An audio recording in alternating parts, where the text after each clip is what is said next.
Welcome back, students. In the last class we have seen machine language, assembly language and high level language.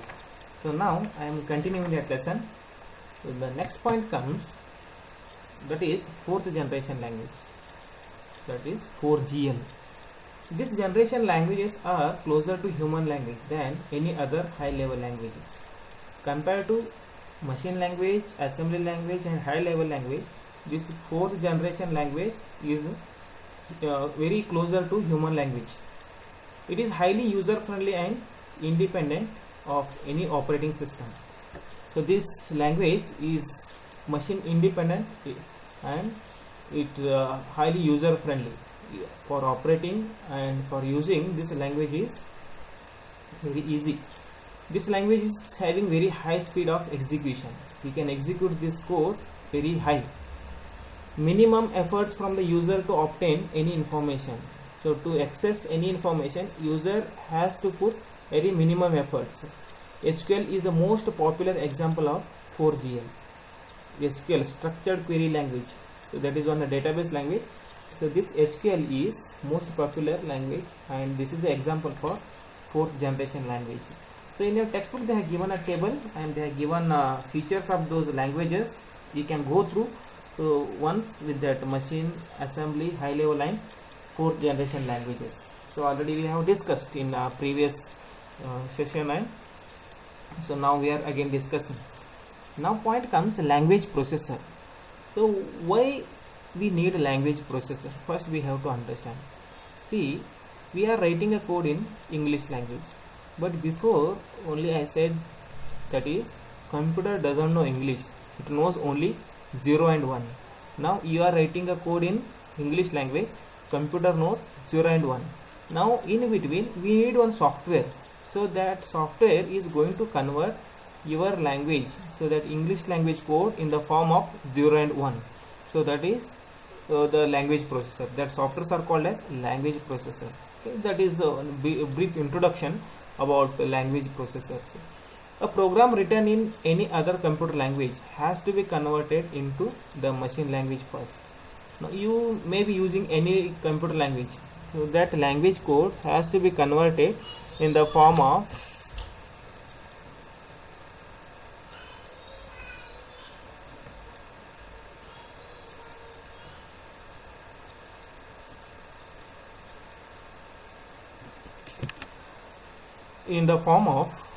machine language. So that software is required, so then only that computer is able to execute that.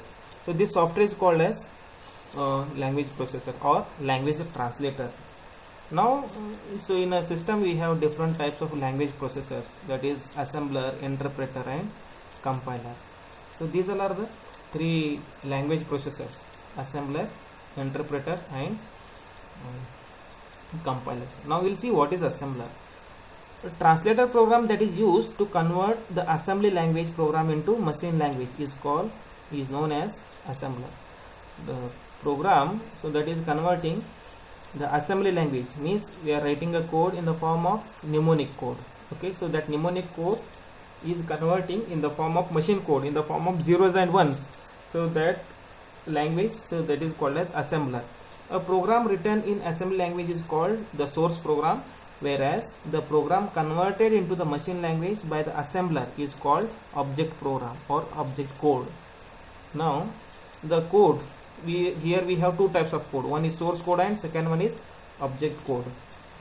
The language which we have used and we have written, so that code is called as source code, source program, and after converting we are going to get that code in the form of 0 and 1. So that code is called as object code. Okay, so that is assembler. Next one comes interpreter. So this translator program is used to convert a high level language program into machine language. An interpreter translates line by line, executes the instruction and then repeats the procedure for the remaining instructions. If any errors are found, they are to be removed immediately. Now work of interpreter is also same.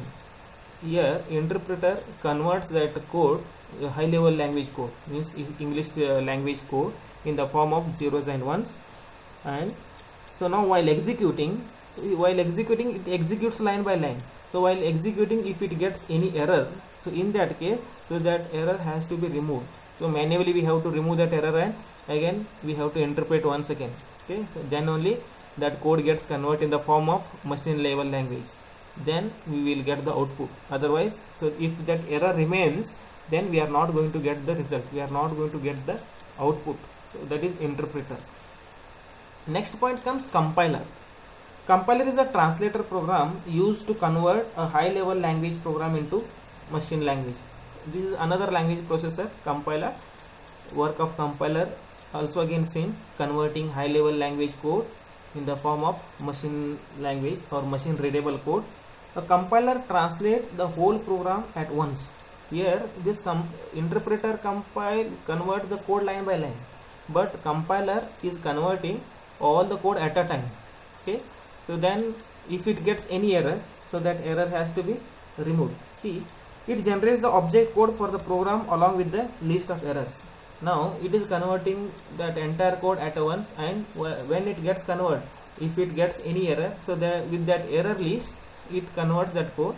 Then we have to sort out that error, we have to remove that errors, then again we have to recompile, and so that problem will be fixed and your code is ready to execute. So that is the work of compiler.